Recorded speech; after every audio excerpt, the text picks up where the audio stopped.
한다는 얘기예요. 그 다음에 절대성은 뭐예요? 어떠한 경우에도 소득이 줄어들면 안 돼. 이자율이 떨어졌다.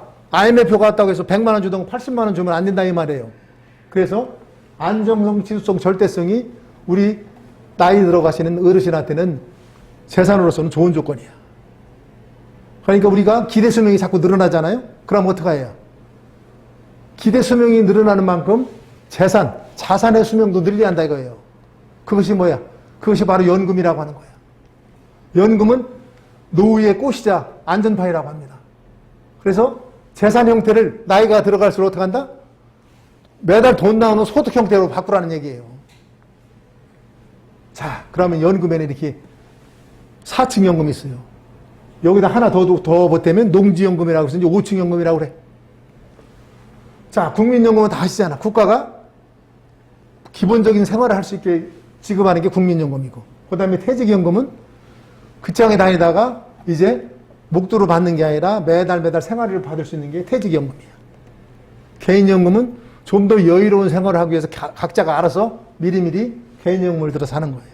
근데 요 세 가지는 요 어르신들 할 때는 이 제도가 별로 막 도입됐거나 그렇지 않으면 있지도 않았어. 그래서 준비를 못했어. 그럼 어떻게 이제 노후를 준비하려면 내가 마련한 주택을 가지고 매달 주택연금을 받는 주택연금이 필요하다 이거예요. 그래서 주택연금이 필요한데, 그러면 주택연금은 뭔지 한번 살펴보도록 하겠습니다. 자, 주택연금은 어떻게 시작됐느냐? 이 할머님이 프랑스 여사야. 짠느 깔망이에요. 할머니라는 걸 싫어했어. 마담무, 프랑스 말로 마담에, 우리나라 말로 여사. 90세까지 펜싱을 하셨어요. 자, 이분이 프랑스 남부지방에 1960년대 중반에 살고 계셨어. 그런데 90세가 됐어. 거기 소득이 이제 나올 데가 없어. 근데 집을 하나를 갖고 있었어. 2층짜리 집을. 1억. 그래서 변호사를 찾아갑니다. 그 당시 47살 먹는 변호사를 찾아가서 조건을 제시합니다. 내가 이 집을 줄 테니 내가 사망하면 이 집을 가져라. 그 대신 나한테 매달 생활비를 50만 원을 줘라. 이게 변호사라는 사람이 어떤 사람이에요? 법에 해박하고 그다음에 머리가 잘 들어가는 사람들이잖아. 가만히 생각해 보니까 50만 원씩 1년이면 얼마예요? 600만 원이잖아. 그죠? 90살이면 그래 5년 산다고 95살까지 산다고 치자. 그래서 3천만 원밖에 안 되네? 애따. 까짓 거 인심 써서 100살까지 산다고 보자. 10년이도 6천만 원밖에 안 되네? 그렇죠? 이게 웬 떡이냐? 당장 계약했죠. 그런데 말입니다. 이 사람들이 47살이었어. 그런데 할머니, 짠느 깔망 여사가 먼저 돌아가신 게 아니라 이 변호사가 먼저 죽네. 30년 후에 77살에 변호사가 먼저 사망을 합니다. 그래서 계약위에서 변호사 유족이 이 짠느 깔망 여사에게 계속 연금을 지급해요. 그런데 이 짠느 깔망 여사는 언제 돌아가셨느냐? 이 사람이 죽고 나서 2년 후에 122살에 이 여사가 전국 세계 기네스북의 최고령 사망자예요. 122살에 돌아가십니다. 그때까지 받은 돈이 얼마예요? 내 집 1억을 맡기고 2억을 받았어. 그래서 이것이 주택연금이 탄생한 시초가 됐던 겁니다. 그럼 주택연금이란 뭘까요? 집을 소유하고 계셔, 집을. 저 부모 부양하고, 뭐, 자식 교육시키라고 큰 그림이 해서 집을 한테 마련했어. 그래서, 근데, 옛날에 소득이 부족했지만 요새는 어때? 보다 안정적으로.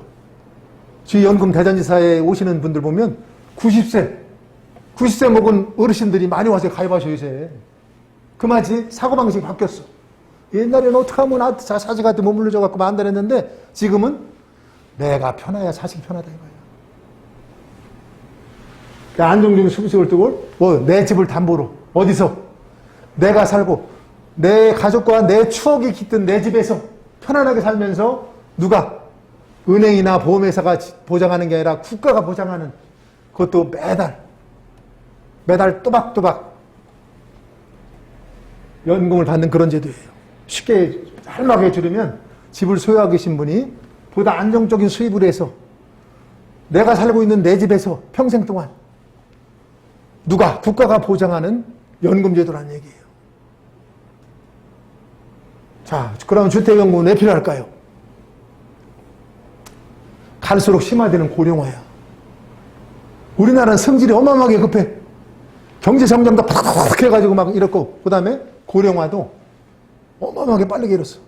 고령화를 세 단계로 나눕니다. 첫 단계는 전체 인구 중에서 65세 이상 인구가 7%를 넘으면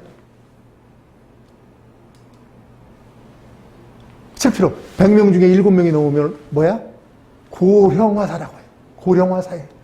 그 다음에 전체 인구 중에서 65세 인구가 14%, 100명 중에서 14명이 넘으면 고령사회라고 하고, 그 다음에 전체 인구 중에서 65세 인구가 20%, 쉽게 얘기해서 5명 중에 한 사람이 65세 이상 인구면 초고령화 사회라고 그래요.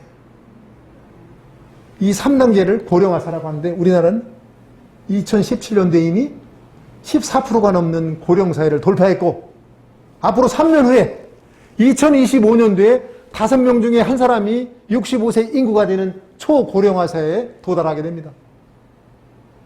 그런데 선진국 프랑스는 이걸 얼마에 거쳐서 돌파했느냐? 150년에 걸쳐 돌파했어. 150년. 근데 우리나라는 성질이 급해. 까짓 거 늙는 거 어차피 늙을 거 빨리빨리 늙자 해가지고 몇 년 만에 고령화 사회 됐어? 25년 만에. 프랑스의 6분의 1 정도로 해가지고 25년 만에 세 단계를 거칩니다.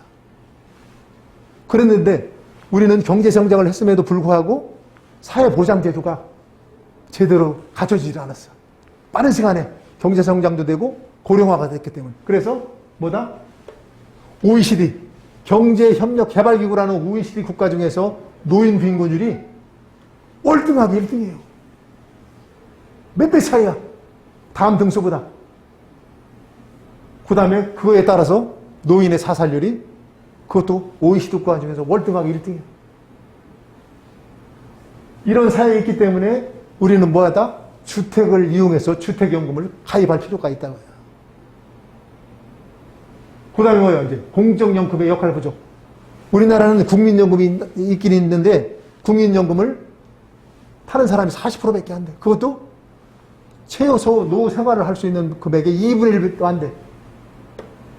그 다음에 국민연금이 아무나 주는 거 아니잖아요. 10년 이상 가입해 주잖아. 그죠? 그래서 요새는 뭐야? 기초연금을 타시잖아. 옛날 기초노령연금이라고 하는 거죠? 단독 가구는 30만 7,500원이고 부부 가구는 49만 2천원 타는 거 있잖아. 그죠? 그것도 해도 부족해. 그러니까 어떻게 해요? 안정적인 편안한 노후를 하려면 주택을 이용해서 이제 내 노후 생활을 준비해야 한다 이거예요. 그래서 필요하다 이거지. 그 다음에 이제 자산 대부분이 이제 아까 말한 것처럼 우리나라는 부동산에 다 묶여 있어. 아파트, 단독주택. 80% 이상이 전부 다 생활비가 없어. 먹고 살아야 하는데. 집만 덩그란 게 있으면 안 되잖아. 그죠? 왜 그랬느냐? 여러분들은 어떻게 했어? 부모 봉양하고 자식 가르치고 그리고 근근히 집 한 채를 마련하면서 사셨어. 그렇죠? 그래서 내 노후를 준비하는 것은 꿈에도 생각을 못했어. 그게 우리의 현실이었던 거예요. 여러 어르신들은 가장 노릇 열심히 하셨고 그 다음에 부모 노릇 열심히 하셨어. 이제는 주택을 활용해서 주택연금을 이용해서 노후 준비를 하셔야 한다 이 말씀이에요. 자, 그럼 주택연금이 장점이 뭘까요? 장점. 평생 거주, 평생 지급이야. 가입자, 배우자 모두에게. 나만 받는 게 아니야. 이게 주로 가입하는 이유가 뭐냐? 나 아닌 내 배우자, 내 마누라가 나중에 내가 먼저 가더라도 애들한테 짐이 되지 말라고 이렇게 가입하시는 분들이 많아. 그래서 배우자 모두에게 내가 살던 정든 집에서 언제까지 평생 지급. 100살이 넘어도 지급해. 아까 짠득 깔먹 할머니처럼 오래 살면 살수록 좋은 거예요. 그래서 이걸 누가 보장해? 국가가 보장하는 거예요. 그 다음에 이제 저 연금이 집값이 떨어졌다고 해서 덜 주고 그 다음에 이자율이 올랐다고 해서 아이고 이자 더 내시 하니까 해가지고 줄어드는 게 아니에요. 연금액은 동일하게 준다 이거예요. 그 다음에 이제 유족연금. 국민연금이나 공무원연금이나 군인연금은 뭐예요? 가입자. 내 남편이 공무원에서 군인에서 내 남편이 국민연금을 해서 가입했는데 그때는 가입자가 사망하면 얼마예요? 60%밖에 안 줘. 그렇죠? 이거는 내가 사망해도 내 부인한테는 100%를 똑같이 주는 거예요.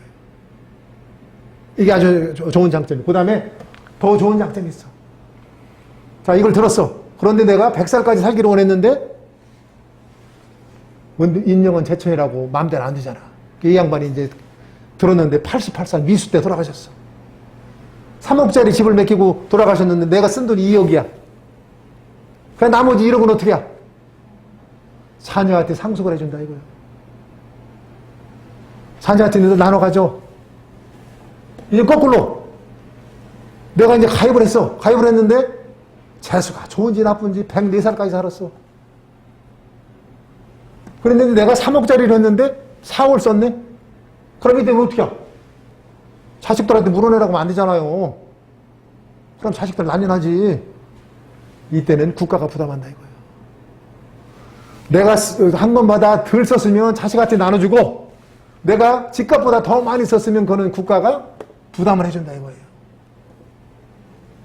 아주 좋은 제도입니다. 자, 이제 가입 요건은 부부 중 한 명이 만 55세 이상이면 돼. 내가 80살이야. 근데 내가 젊은 처자를 얻었어. 15살 아래. 그러면 15살 아래 65세를 기준으로 해서 준다 이거예요. 그 양반이 돌아가실 때까지. 그 다음에 부부 기준 공시가격 9억 원 이하면 돼. 1가구 1주택. 근데 또 2가구로 가줄 수도 있잖아요. 그죠? 9억을 초과. 그때는 3년 안에 한 주택만 팔으면 그것도 인정을 해줘.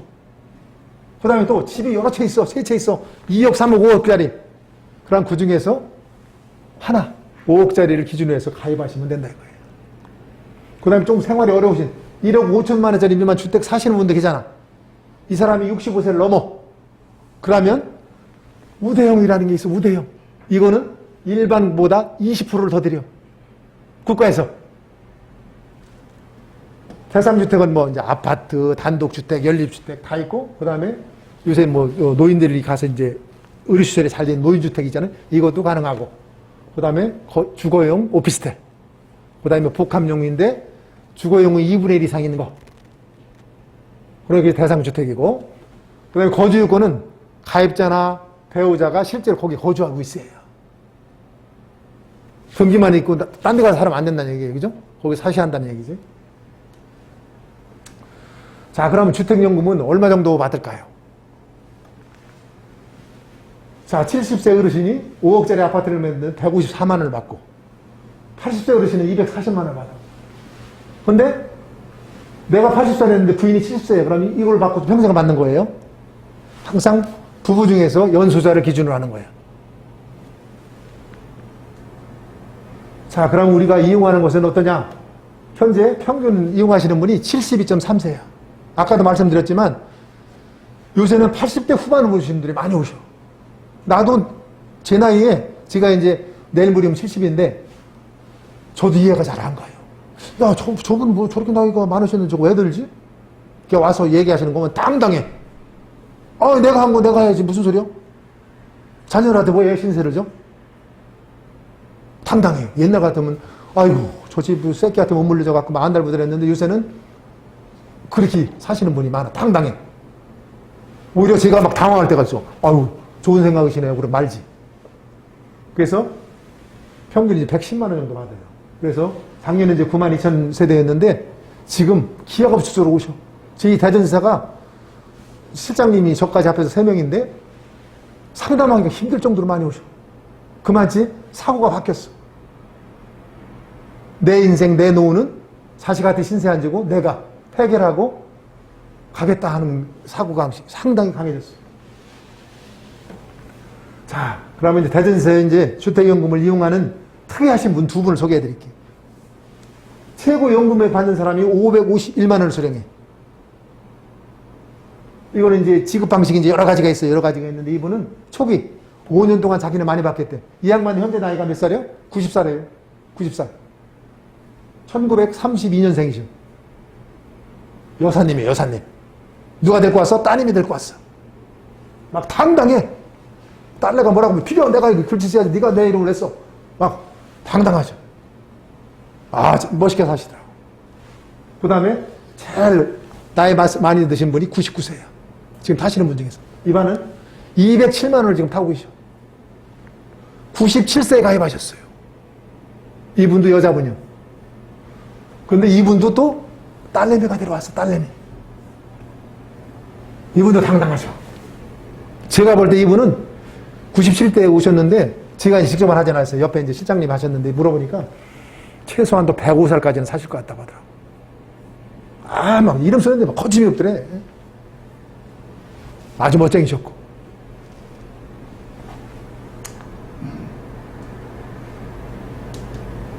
자, 이렇게 해서 이제 우리가 주택연금의 장점, 필요성, 가입요건 다 따져보니까 괜찮아. 좋은 제도네? 이게 들을만해. 그래서 이제 오십니다. 남편이 부인 손잡고 오시는 분도 있고, 또 이제 혼자 되신 분은 이제 자매끼리 오시는 분도 있고, 가끔가다 뜨문 자녀들이 모시고 오는 사람이 있어요. 싸가지 있는 자녀들은. 와서 이제 해서 설명을 다 드리고, 서류에다가 성함을 쓰시라고 이제 서류를 들이밀어. 그러면 10분 중에 한 분, 그것도 누가? 어머니들이 미적미적이야. 미적미적하셔. 그게 왜 그러냐고 물어보면, 집을 자식한테 못 물려줘서 그게 마음이 영 편치가 않대야. 그렇잖아요. 여러분, 저도 조금 그런 게 있어요. 그죠? 여러분도 다 그렇잖아요. 그죠? 이왕에 물려줄 거. 그런데 100세 시대에는 그렇게 생각하시면 안 돼. 우리가 100세에 죽었다고 칩시다. 그러면 자식 며느리는 몇 살이요? 이미 70이 넘었어. 그렇죠? 걔들도 손주가 있는 할아버지 할머니요. 그때 물려주는 게 무슨 의미가 있어? 전혀 의미가 없어요. 그리고 설사 자식들이 좀 안 됐고 또 쫄라가지고 미리 좀 물려줬다고 합시다. 그럼 어떻게 돼요? 우리는 나이 들면 어때요? 아프잖아. 우리나라 65세 인구의 87%, 약 10명 중에 9명이 한 가지 이상 만성질환이 다 갖고 있어. 그럼 어디를 가야 해요? 아프면 병원에 가야 하잖아요. 요양원이나 요양병원. 근데 공짜가 아니잖아, 아직 우리나라는. 그죠? 돈을 내야. 그러면 그때부터 이제 싸우기 시작합니다. 아들한테, 야, 네가 조금 더 내라 그러면 누가? 주둥뱅이가 나와? 며느리가. 왜 우리가 더 내야 하느냐고 따져. 그럼 머리 아프고 그러니까 이제, 그래야, 그러면 똑같이 내라. 그럼 용어는 딸년이 또 투덜거리네. 오빠는 먹고 살만한데 왜 똑같이 내느냐 이거요. 내 말에 맞아요? 틀려요? 맞아. 제가 본 사람 중에서 거의 다 여기에 오신 자녀분들만 빼놓고 다 싸우더라 이거예요. 재벌그룹에서 몇천억을 물려주든 기천만 원을 물려주든 돈을 물려주면 싸우게 돼 있어. 처음에는 인간이라 서운해요. 돈 받아서 쉬는 사람 어디 있어, 그죠? 그런데 내 부모의 노후가 잘 준비된 것이, 그것이 자녀한테는 최고의 선물이에요. 100세 시대에는 내 노후가 편안해야 자식이 행복하다 이거예요. 자, 우리가 이런 속담 있잖아요. 한 부모는 10자식을 건드려도 10자식은 한 부모를 못 모신다고. 그죠? 자, 조금 과한 표현으로 이제 설명을 해드릴게요. 자식 내 개새끼가 아파. 응? 개새끼가 아프면 어떡하겠어? 새벽이 어디고 택시 타고 어디가 동물병원에 가. 그러면 감기, 개새끼가 감기 걸리면 얼마 받는 줄 알아요? 얘들은 의료보험도 안 돼야 3만 원 이상을 받아. 근데 저도 얼마 전에 혈압약을 받으러 내과를 갔어. 근데 토요일날 갔어. 토요일날은 조금 비싸잖아요. 그죠? 1,800원을 받아. 거저요, 거저. 근데 얘들은 3만 원 내끼지도 않아. 그러고 이제 아프다고 이제. 아프다고 다녀. 얘야, 아들 너 얼굴 보고 있어. 전화해보면 뭐라 그래. 시간 나면 한번 내려갈게. 근데 언제 내려올지도 몰라. 그러고 전화 끊으면서 뭐라 그래. 나이 먹어서 아프대야. 노안이라 아프대야, 노안. 여러분들은 어떻게 키웠어? 얘들을. 10명을 하나같이 내 입에 들어가는 거, 예? 빼가지고 걔들 먹이면서 자랐잖아요. 그죠? 근데 얘들은 10명이 뭐래? 귀찮고 부담스럽대야. 근데 이제 가끔가다가 이제 부모님들이 그러셔. 우리 애들은 안 그랬죠. 물론 여기 오신 자녀분들은 빼고. 착각하지 말아요. 50보 100보요. 왜? 요즘 세상은 내 가정 하나 건수하기가 쉬운 게 아니야. 복잡한 세상이라. 여러분들은 어떻게 살았어? 나보다? 항상 자식이 우선했잖아. 내가 모든 걸 양보하고 자식을 위해서 희생했잖아. 그죠? 그렇게 살아졌어. 주는 거, 있는 거 다 주고도 더 주려고 노력했어. 이제는 여러분이 받을 차례라 이거예요. 100세 시대에는 자식이 못 해주는 걸 주택연금이 해줄 수 있어. 100세 시대에는 어떻게 보면 주택연금이 자식보다 더 효자 노릇을 할 수 있다 이거예요. 자, 이렇게 해서 주택연금이 좋은 제도죠. 그죠? 보니까 괜찮아. 그런데 나만 좋다고 하고 한국주택금융공사만 좋다고 하는 게 아니라 미국의 저명한 노벨 경제학자 로버트 마틴 교수라는 사람이 이렇게 우리나라 주택연금 제도를 칭찬했어. 대한민국의 주택연금 제도는 은퇴자, 특히 고령자에게는 축복 같은 제도라고 했어요. 그렇게 좋은 제도야. 그래서 이렇게 좋은 제도를 여러분들께 설명을 드렸고, 그래서 내가 주택연금을 들고 노후를 편안하게 보내려고 했는데 요새는 뭐예요? 요게 또 사람을 또 골치 아프게 만드네. 보이스피싱. 보이스피싱이 얼마나 많이 일어나는 줄 아세요? 작년 현재 하루에 2억, 피해액 2억. 건수로는 3만 건이 넘고, 그 다음에 전체 금액은 피해액이 얼마예요? 70억도 아니고, 700억도 아니고, 7,700억을 넘었다. 7,700억. 그 중에서 65세 이상 대상으로 한 사람, 금액이 얼마? 1,600억이 넘어. 어마어마한. 보이스피싱이라는 게 뭐예요?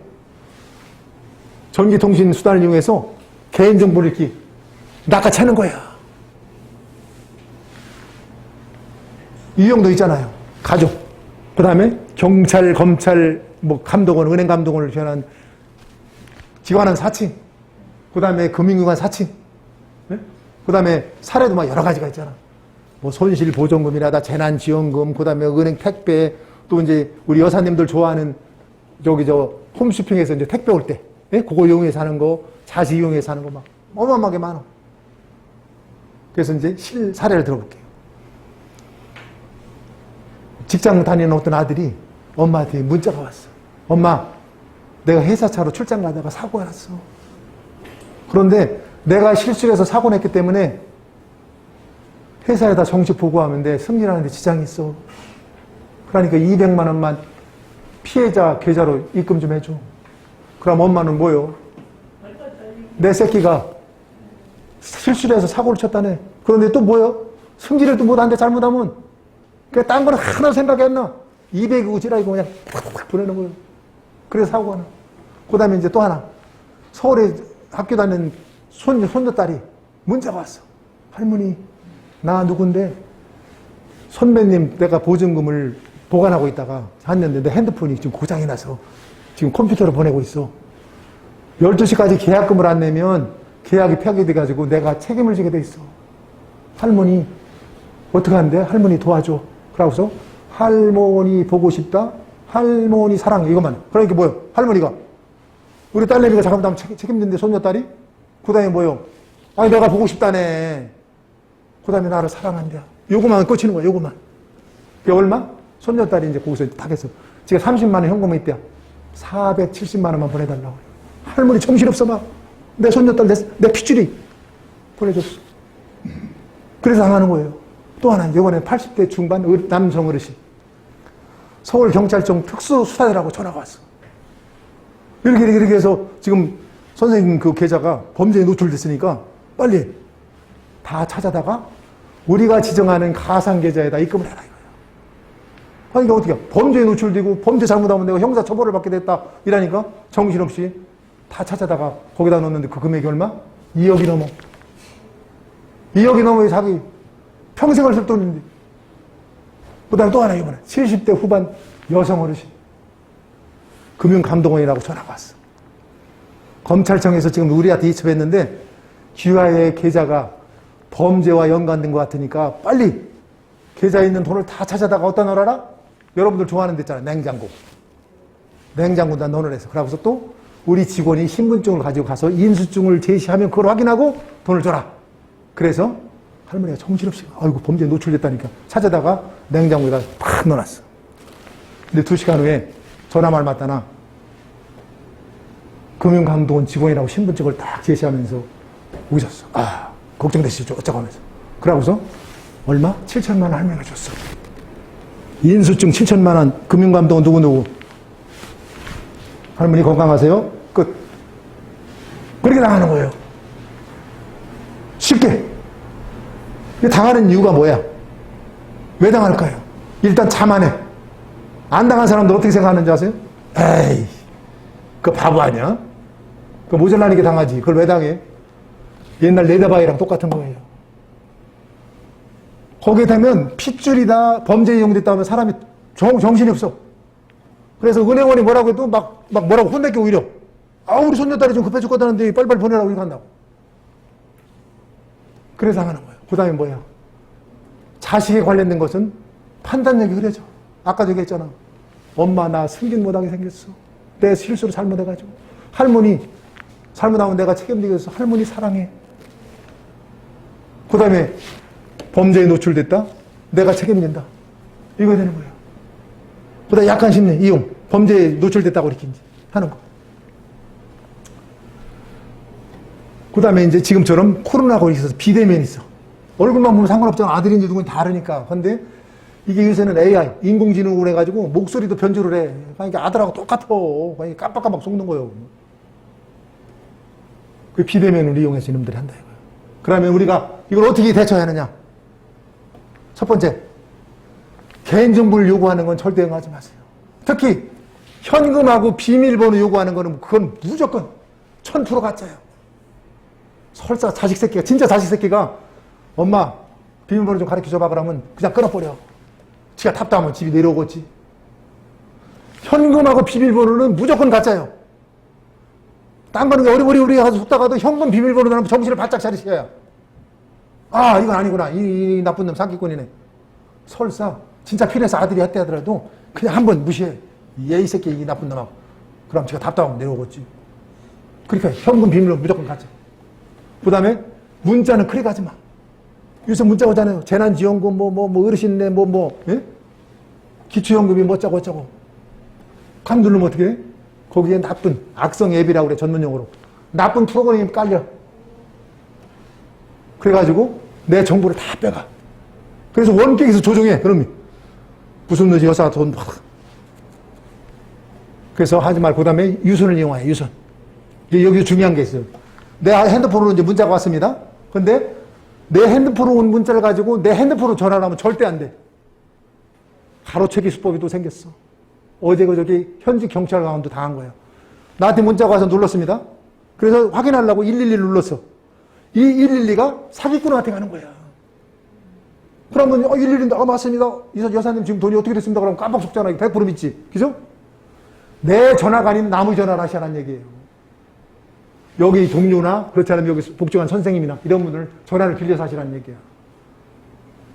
그 다음에 이제 어디요? 답은 현장에서 현장. 내가 국민은행 거래. 그러면 국민은행 거래하는 지점으로 얼른 가.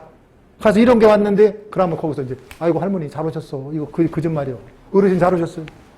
이건 보이스피싱이에요. 현장에 답 있어요. 현장에. 파출소나 증가되면 관리사무실이나 아니면 이제 복지관이나 오시라 이거예요. 그럼 해결될 수 있어요. 사고 이제 만약에 사고가 났어. 사고가 났으면 어떡해? 112나 경찰서 11이나 금융감독원 1332가 있어. 거기다 이제 전화를 하셔요. 빨리. 골든타임이 30분이야. 근데 제가 이제 강의하려고 저도 이제 해봤어.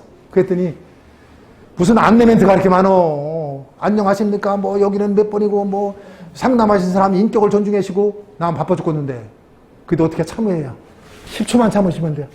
그러면 연결이 되고 나중에 이제 사고 구제체 갈 때 경찰서에다 사실 확인을 받아요. 사고 사실. 그렇기 때문에 112나 133이다 반드시 전화를 얼른 하시라 이거예요. 그러면 거기서 안내를 해줘요. 자, 그 다음에 이제 이걸 하려면 3심 있어. 3심. 첫째, 언제 어디서나 누구나 당할 수 있다는 것을 명심하시고, 그 다음에 사기 수법이라든가 대처 요령이라든가 예방법을 항상 그거에 대한 관심을 가지시고, 그 다음에 뭐야? 이상한 문자나 뭘 요구하는 거에 대해서는 의심을 하시는 거예요. 명심, 관심, 의심 세 가지를 하시고, 특히 현금이나 비밀번호는 얘기만 끝나면 무조건 끊어. 그러면 100% 하실 수가 있습니다. 예방하실 수 있어요. 자, 다시 이제 100세 시대로 돌아가가지고, 머리 아프고 그러니까 잠깐 맹구 시리즈 하나 할까요? 맹구 시리즈? 맹구 시리즈. 맹구가 9번째 애를 임신했어, 마누라가. 그래서 맹구가 와이프를 데리고 이제 산부인과를 부랴부랴 갔어. 그래서 산부인과에서 보니 급해. 그래서 분만실로 딱 들어갔어. 그랬더니 맹구도 따로 들어가라고 했죠. 당연히 마누라가 들어가니까 애기 낳으러. 그래서 들어가려고 했더니 거기 있는 간호사 덩치 이만한 사람이 앞을 딱 막는 거예요. 아이고 선생님, 여기는 관계자 왜 출입금지랴. 그래가지고 맹구가 여기다 소리를 딱 올리고서 하 웃으면서 자신있게 뭐라고 할게요. 간호사 선생님 걱정하지 마라. 저 사람하고 관계한 건 바로 나요. 네? 관계한 건 바로 나라 이거요. 자, 이제 다시 100세 시대로 돌아와가지고 우리가 이제 100세 시대는 조금 유식한 말로 웰에이징이라고 합니다. 웰에이징이 뭐예요? 곱게 나이 들게요. 그죠? 나이 들면서 곱게 나이 들으셔야 하잖아. 우리가 웰빙 하는데 웰빙이 뭐예요? 인간답게 사는 게 웰빙이죠? 그죠? 그에 반해서 웰다잉은 뭐예요? 인간답게 죽는 거예요. 쉽게 얘기해서 행복한 마무리를 하는 게 웰다잉이에요. 그에 반해서 웰에이징은 뭐예요? 곱게 나이 들어가면서 건강하고 아름답게 나이 들어가는 거라 이 말씀입니다.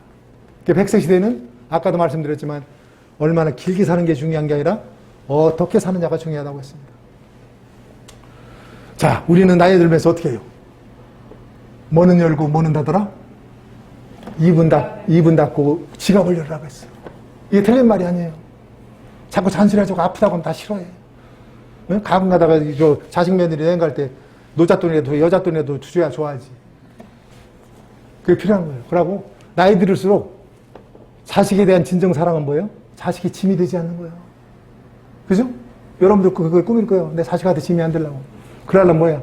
아까 이 4층 연금 중에서 주택연금을 잘 활용하면 그게 가능하다는 얘기예요. 자식에게 집을 물려주려고 하지 마시고 사랑하는 법, 부부가 잘 지내는 법을 가르쳐주면 된다 이거예요. 여러분들은 자식한테 헌신하셨어. 이제는 자식에게 집착하지도 말고 자식에게 짐도 되지 말라 이 말입니다. 중국 속담에 이런 속담이 있어요. 늙어가는 것을 두려워하지 말고 멈추는 것을 두려워하라고 했어요. 나이 먹었다고 주저앉지 말고 우리 주변 이웃과 따뜻한 관계를 유지하면서 어떻게 내가 하고 싶은 것을 열심히 의욕적으로 하면서 사시라 이거예요. 인생을 열심히 살아온 선배 여러분에게 제가 감히 권합니다. 이제 나머지 장단에 춤추지 말고 내 스스로가 중심이 되는 그런 삶을 사시라고 말입니다.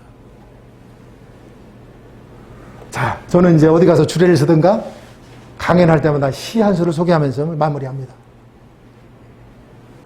여러분의 시 한 수를 소개해 줄 테니까 눈을 감고 음미하시기 바랍니다. 아름다운 삶 단풍이 되네. 하나둘 물드는 단풍 초록이 아름다웠던 시절이 지나 더 아름다운 빛으로 물들어 단풍이 되니 우리네 인생도 단풍이 되는 노년이 더 아름다운가 보다. 잘된 단풍이 화산 봄꽃보다 더 아름답다 했습니다.